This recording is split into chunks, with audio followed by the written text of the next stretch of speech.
सुनने वालों को यूनुस खान का नमस्कार। पेश है अदाकारे आजम दिलीप कुमार। तो फिर आदिल शहंशाह को अपनी हुकूमत में उन तड़पते हुए नाफरमान परवानों को भी सजा देनी चाहिए जो शमा पर निसार हो जाते। फूलों पर मंडलाते हुए उस भंवरे को भी कैद करना चाहिए जो मोहब्बत के मीठे राग गाता है। दिलीप कुमार को अदाकारे आजम यूं ही नहीं कहते। आप सोच रहे होंगे आज के फनकार कार्यक्रम में हम बताएंगे दिलीप कुमार साहब कहां पैदा हुए, किस तरह से एक्टिंग की दुनिया में आए, किस तरह से उन्होंने अपनी शैली बनाई और किस तरह से अपना फिल्मी सफर आगे तय किया। लेकिन नहीं जनाब, ये सब आप जानते हैं और हमें पता है कि आप ये सब बार बार नहीं सुनना चाहते। आज के फनकार कार्यक्रम में आज होंगे दिलीप कुमार के कुछ बेमिसाल नायाब संवाद। कोशिश ये रहेगी कि हम कम से कम गाने इस कार्यक्रम में शामिल करें, यानी इस कार्यक्रम को अदाकारे आजम दिलीप कुमार के संवादों से सजाया गया है। तो सबसे पहले मुगले आजम। महाबली का सामना एक लौंडी के लिए नहीं, उसके लिए जो मेरे अहद में मखरूर मुगलों की आबरू और हिंदुस्तान की मलिका बनेगी। हरगिज नहीं। खुददार मुगलों की आबरू इतनी हल्की नहीं कि एक नाचीज लौंडी के बराबर तुर जाए। और हमारा हिंदुस्तान कोई तुम्हारा दिल नहीं कि लौंडी जिसकी मलका बने। तो मेरा दिल भी कोई आपका हिंदुस्तान नहीं जिस पर आप हुकूमत करें।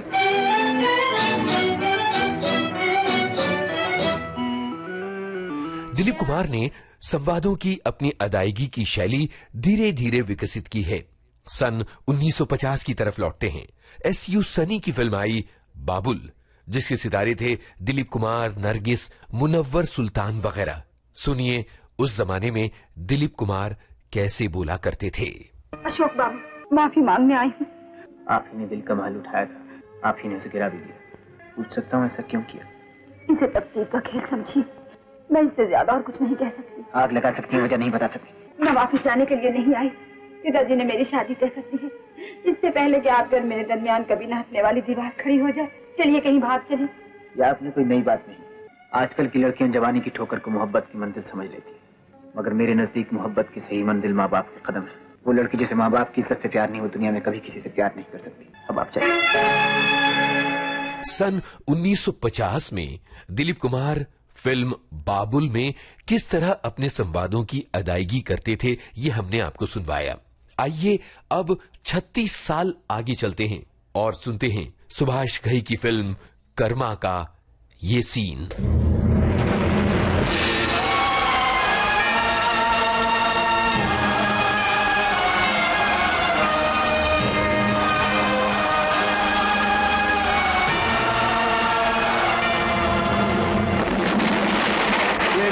सुनी तुमने? सुनी ये गूंज? ये गूंज है उस बारूद की जो तुमने मेरी जेल के निहत्ते कैदियों पर बरसाया। ये गूंज है उन कैदियों के यतीम बच्चों की, उनकी विधवा औरतों के मातम की। ये गूंज है उस भारत की ढैंग जिसके गुलशन में तुम आग लगा देना चाहते थे, लेकिन आज तुम खुद उसी भारत की गिरफ्त में हो डैंग।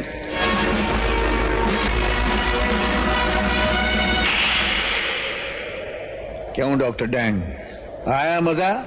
तुम मुट्ठी भर चंडाल, तुम ये समझते हो इस देश के टुकड़े कर दोगे तुम? नामुमकिन है, नामुमकिन। जब इस देश में तुम जैसा राक्षस आएगा, मिटा के रख देगा उसे, इस देश का ये तिरंगा।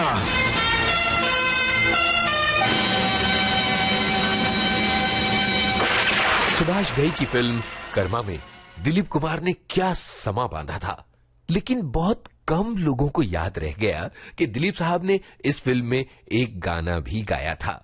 जरा एक अंश सुन लें, फिर आपको सुनवाते हैं सबसे पहले दिलीप कुमार ने किस फिल्म में कौन सा गाना गाया था। बड़ा कठिन है प्रश्न ये भैया, आए बारंबार।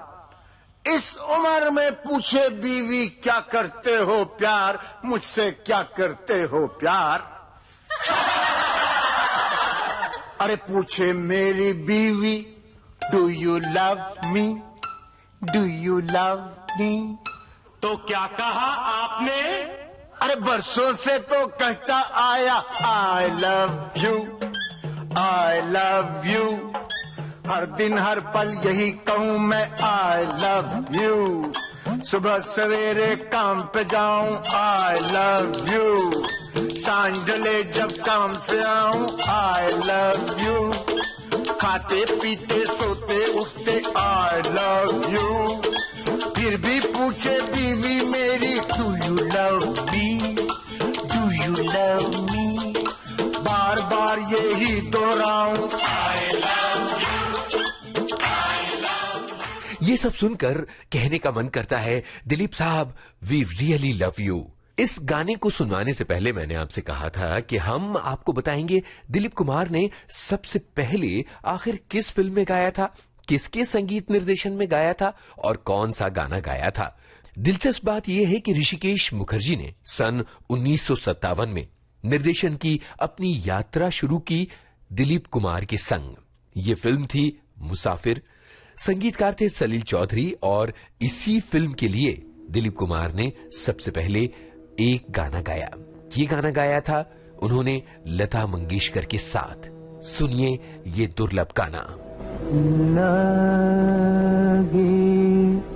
नहीं छूटे राम चाहे जे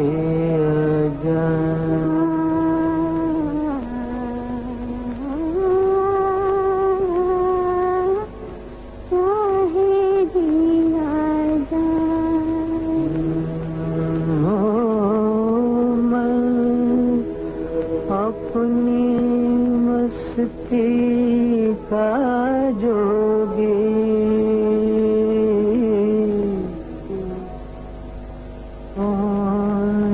से सो जाए।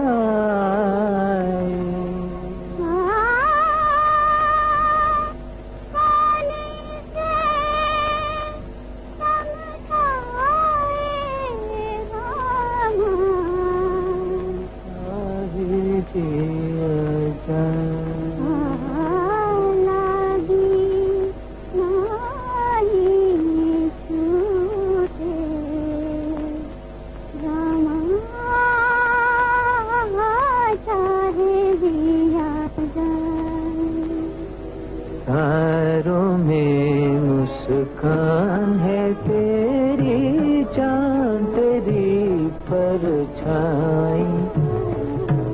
उतने गीत हैं जितनी रातें हमने साथ बिताई। बरसों बरस तक दिलीप कुमार की पहचान रही वो भूमिकाएं जिन्होंने उन्हें ट्रेजेडी किंग बनाया।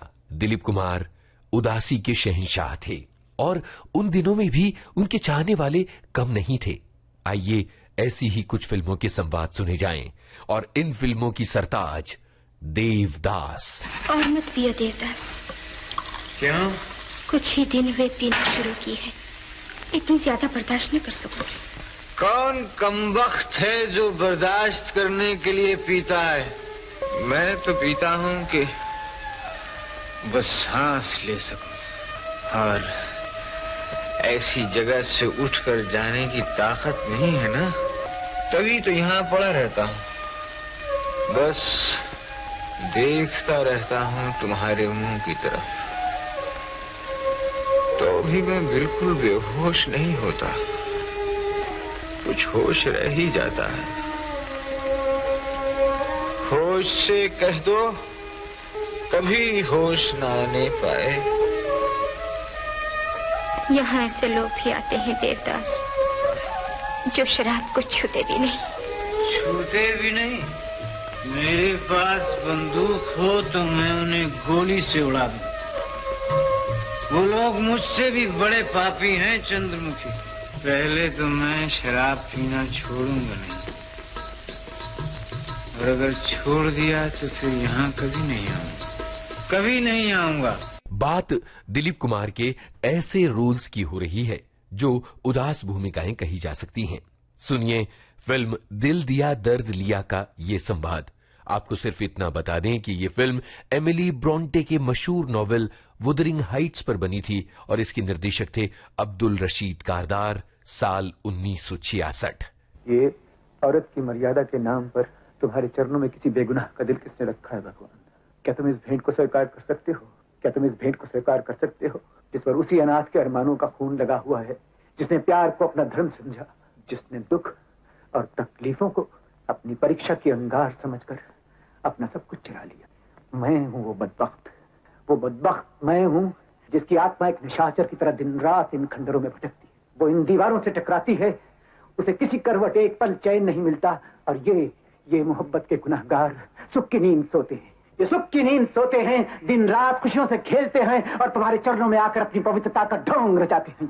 क्या तुम इन पाखंडियों को अपनी शरण में जगह दोगे? क्या तुम इन पाखंडियों को माफ कर दोगे? औरत को तुमने दया और धर्म की देवी बनाकर इस धरती पर भेजा। उसकी सांसों में तुमने शक्ति दी, उसके सीने में तुमने दया और ममता के सागर भर दिए। फिर ये उस औरत का कौन सा मनहूस रूप बनाया है तुमने, जिसमें न दया है, न वफा है, न कोई धर्म है, न ममता है? ये कौन है? मैं पूछता हूं, ये कौन है जो इस धरती की लाज बनकर इस जमीन पर आई थी और आज इंसानियत का कलंक बनकर तुम्हारे चरणों में खड़ी हुई है? धिक्कार दो इस विश्वासघातनी को। इसको कह दो कि यहां से चली जाए। धरती के उस कोने में जहां वहशी दरिंदे बसते हैं, जहां इंसानियत खुद अपनी लाश पर प्यार और शराफत के नाम का मातम करती है, इसको कह दो कि वहां चली जाए। शंकर मैं यहाँ से चली जाऊंगी, हमेशा के लिए चली जाऊंगी। मैं तुम्हारे हाथ जोड़ के कहती हूँ, बस करो शंकर। हरगिज नहीं, तुम्हें इस दुनिया से वही मिलेगा रूपा जो तुमने इस दुनिया को दिया है। तुम इसी तरह रोगी, इसी तरह तड़पोगी, रात की तन्हाइयों में अपनी मौत की भीख मांगोगी, लेकिन तुम्हारी आत्मा तुम्हें चैन से मरने नहीं देगी और मैं तुम्हें चैन से कभी जीने नहीं दूंगा। चले जाओ यहाँ से।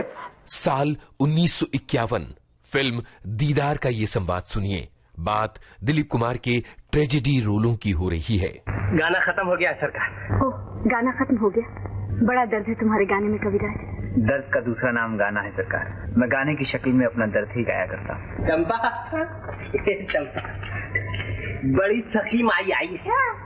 डॉक्टर तो 1 ही रुपया देकर टरका दिया करता है, उसने 2 रुपए दिए भैया को। अरे बल्लम, मैंने तो कुछ 10 रुपए की आवाज सुनी थी। आंखें ठीक हो जाएं तो कान का भी इलाज करवा लेना। ऊंचा सुनने लगे हो भैया आजकल। 10 नहीं 2 कहे थे 2। लेकिन एक वक्त ऐसा आया जब दिलीप कुमार ने ट्रेजेडी किंग के अपने छापे को निकाल फेंका और एक के बाद एक कई कॉमेडी भूमिकाएं की। लेकिन अगर आपको लग रहा होगा कि अब हम कोई कॉमेडी संवाद सुनाने जा रहे हैं तो आप गलत समझ रहे हैं। अभी जरा दिलीप कुमार का ये रोमांटिक संवाद सुनिए।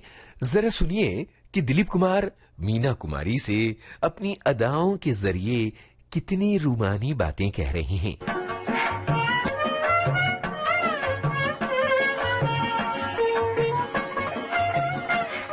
कब? सदियां बीत गई, हजारों साल गुजर गए। हाँ, इतना बड़ा झूठ। इनसे पूछ लो, ये मेरे गवाह हैं। तुम्हारे बिना एक एक पल 100 साल का लगता है। तुमने अपने आप को ठीक तरह से देखा नहीं ना, यही तो मुश्किल है। भगवान ने कितनी अच्छी तरह तुमको सजाकर इस दुनिया में भेजा है।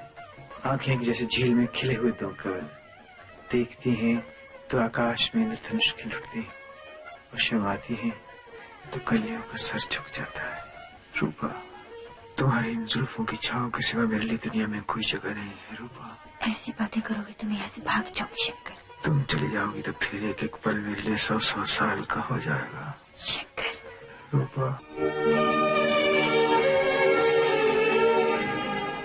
दिलीप कुमार की खासियत है अपनी भूमिकाओं में पूरी तरह से डूब जाना और संवादों की ऐसी अदायगी कि लोग अश अश कर उठें।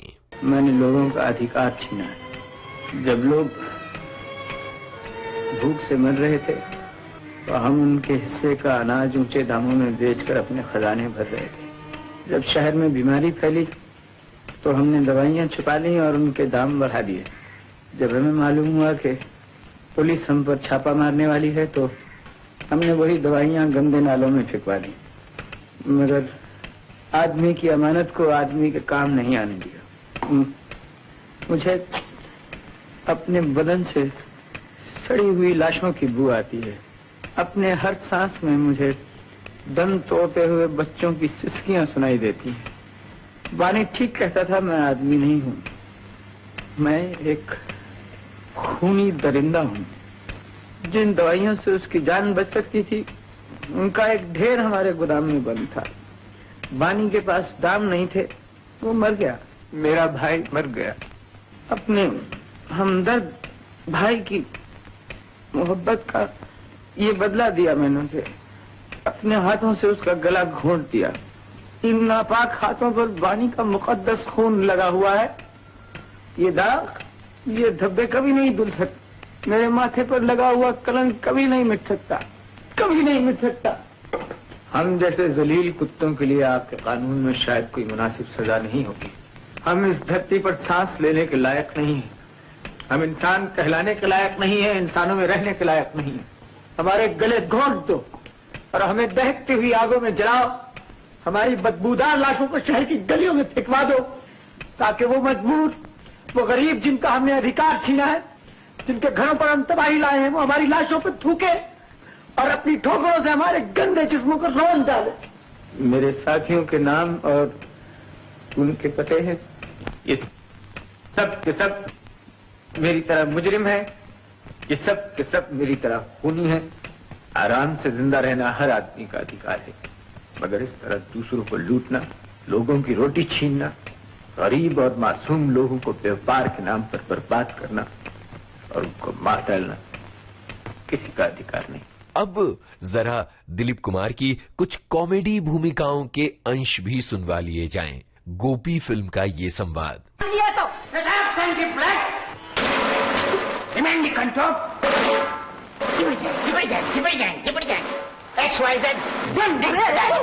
ये पुलिस वाला कहाँ से आ गया? सुपरडेंट क्या? सुपरडेंट अरे क्या बकता है? Good morning. छोड़, गुड मॉर्निंग। छोड़ हाथ। Good morning 1 2 3 4। अरे 1 2 3 4 मैं कहती हूँ 1 2 3 4 1 2 3 4 तुम थप्पड़ रखे। Anti fan sentiment. क्या? Anti fan sentiment. अरे हाथ सेंटीमेंट। अरे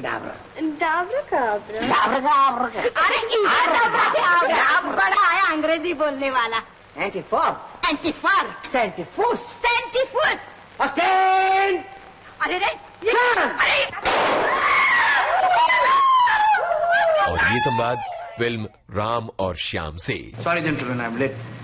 बोलिए क्या सेवा कर सकता हूँ? तुम नहीं जानते आज कागजात पर दस्तखत करने? बमन जी कागजात पर साइन करवा लीजिए। अलजोनी बाबा, तुम तो सबसे लेटिव चोर, तो जल्दी साइन कर दो। थोड़ा देख लो। और देख लो पर जल्दी। हाँ तो क्या तुम इन पर दस्तखत नहीं करोगे? आप बोलोगे कि खाई में कूद जाओ तो मैं कूद जाऊंगा। आप बोलोगे गले में रस्सी लगा के पेड़ से लटक जाओ तो मैं लटक जाऊंगा। इतना ही बुद्धू समझ रखा है आप लोगों ने मुझे। क्यों सर? पर ये लोग तो बताता था तुम आते और सिग्नेचर करके आए। कौन लोग बताता था? अरे यही लोग बताता था। क्या बताता था? कि तुम आते और साइन करते हैं कागज पर। हम आता तो है लेकिन साइन नहीं करता है साहब। तो साइन नहीं करने का। I am very very sorry. हाँ very very sorry, very very sorry. तो बच्चे बता तुम्हें तेल लेवा जाओ तो तुम्हें भी तेल लेवा जाओ। होता जाओ तो साहब जी का जेंडर बाबू। अपने करियर में दिलीप कुमार का सामना कई नामी और दिग्गज कलाकारों से हुआ, लेकिन दिलीप कुमार उनके सामने हमेशा सशक्त नजर आए। फिल्म मुगले आजम सामना पृथ्वीराज कपूर से। तुम्हारी तमाम नादानियां नाफरमानियां माफ की जा सकती हैं और हम तुम पर एक बार फिर मेहरबान हो सकते हैं अगर तुम अनारकली वापस कर दो, ताकि आप उसे सजाए मौत दे दें। यकीनन। तो फिर आदिल शहंशाह को अपनी हुकूमत में उन तड़पते हुए नाफरमान परवानों को भी सजा देनी चाहिए जो शमा पर निसार हो जाते। फूलों पर मंडलाते हुए उस भंवरे को भी कैद करना चाहिए जो मोहब्बत के मीठे राग गाता है। नदी के मचलते हुए उस पानी को भी रोक देना चाहिए जो समंदर के आगोश में अपना नामो निशान खो देता है। यह अदालत दीवाने जज्बात में उबलती हुई मोहब्बत की दलीलें सुनना नहीं चाहती, अनारकली चाहती है। और अनारकली को मैं देना नहीं चाहता। तो फिर नस्ल तैमूर के जाहो जलाल की कसम, तुम इस अजीम शान तख्त ताज से हमेशा के लिए महरूम कर दिए जाओगे। मुझे ये मंजूर है, लेकिन वो तख्त मंजूर नहीं जिसके पाए अनारकली के जनाजे पर रखे हूँ। वो ताज जिसकी कलकी में खुद मेरा ही दिल पैवस्त हो, मुझे मंजूर नहीं। मालूम हुआ कि तुम अपनी मोहब्बत की आग में मुगलों का ताज पिघलाकर एक रकासा के पैरों की पाजेब बनाना चाहते हो। तुम हिंदुस्तान के मुकद्दस तख्त पर एक हसीन लौंडी को नचाना चाहते हो, और आप इस भरे दरबार में अपनी होने वाली बहू को जलील करना चाहते हैं। अगर आज शहंशाह इंसाफ के पर्दे में अपनी शिकस्त का इंतकाम ही लेना चाहता है तो उसे अनारकली नहीं मिलेगी, उसे अपने बेटे की जान लेनी होगी। इंसाफ हमें बेटे से ज्यादा अजीज है।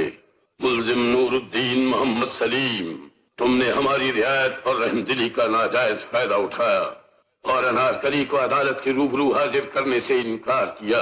लिहाजा माबदौलत मुजरिमा अनारकली की सजा बरकरार रखते हुए अनारकली के बदले तुम्हें सजाए मौत देनी। एक तंग दिल शहंशाह मौत से ज्यादा किसी को दे भी क्या सकता है। जब मुअर्रिख सलीम के खून से अनारकली और उसकी मोहब्बत की तारीख लिखेगा तो उसमें शहंशाह अकबर की मौत पहले होगी।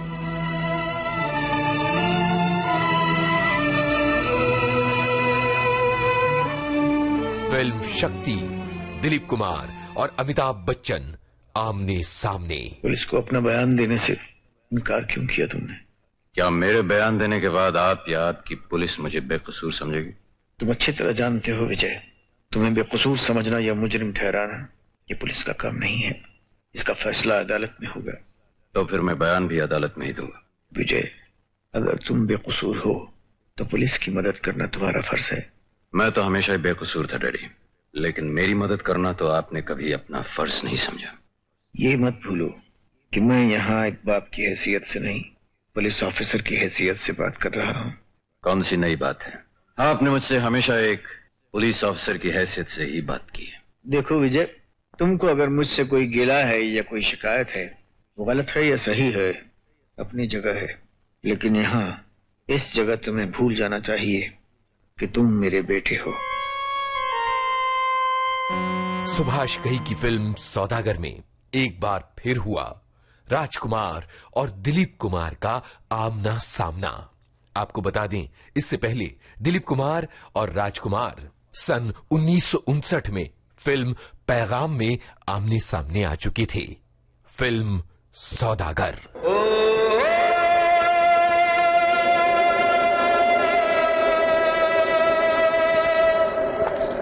हम तुम्हें देखकर हैरान नहीं हुए वीर सिंह, और तन्ने देखकर कोई खास परेशानी हमको भी ना हुई। वही पुराना रंग, वही ढंग, वही मिजाज, वही घमंड। वो तो था और है और हमेशा रहेगा।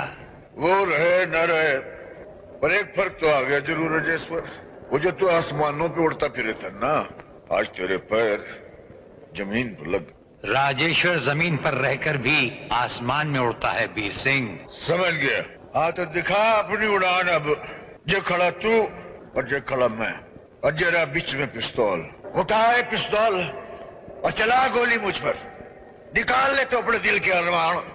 मैं तेरे सामने खड़ा हूँ। हम खैरात नहीं लेते वीर सिंह, हम तुम्हें मारेंगे और जरूर मारेंगे, लेकिन वो बंदूक भी हमारी होगी, गोली भी हमारी होगी और वक्त भी हमारा होगा।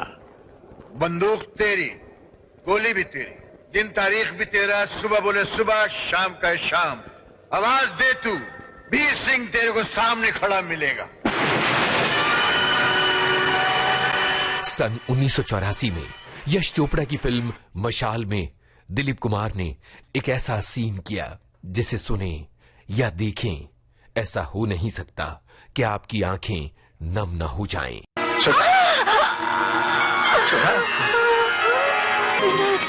सुधा, सुधा, थोड़ी देर और हिम्मत कर जाओ सुधा। नहीं, अभी कुछ करते हैं, अभी कुछ करते हैं सुधा। ए भाई, ए भाई, ओ भाई साहब, गाड़ी रोको भाई, गाड़ी रोको, अस्पताल जाना भाई। ए साहब, गाड़ी रोको, गाड़ी रोको, अस्पताल पहुंचा दो भाई साहब, अस्पताल पहुंचा दो भाई। ए भाई साहब, हाँ सुधा, थोड़ी देर हिम्मत कर जाओ, मैं कुछ करता हूँ, मैं कुछ करता हूँ सुधा। ए भाई साहब, अरे गाड़ी रोको भाई, गाड़ी रोको, अरे इधर देखो क्या हो रहा है भाई, अरे बुरा भाई।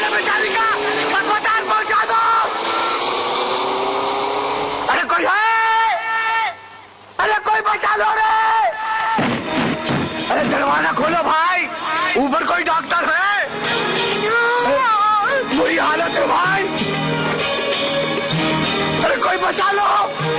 ओ भाई साहब, अरे कोई है? अरे कोई आओ। अरे देखो बेचारी मर रही है। अरे मर जाएगी, बचा लो रे। गाड़ी रोको। ए भाई साहब, गाड़ी रोक दो। गाड़ी रोको भाई साहब। ए भाई साहब, मेरी बीवी की हालत बहुत खराब है, उसको अस्पताल पहुंचाना है। भाई साहब वो मर जाएगी, आपके बच्चे जिए, हमारी इतनी मदद कर दो, उसको अस्पताल पहुंचा दो भाई साहब।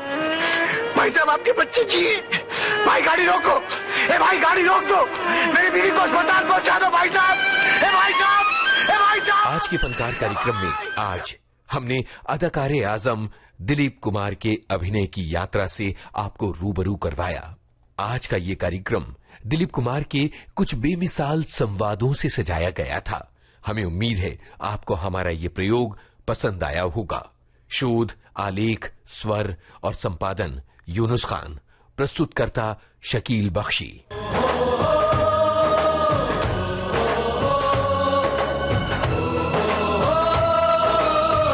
आज के फनकार।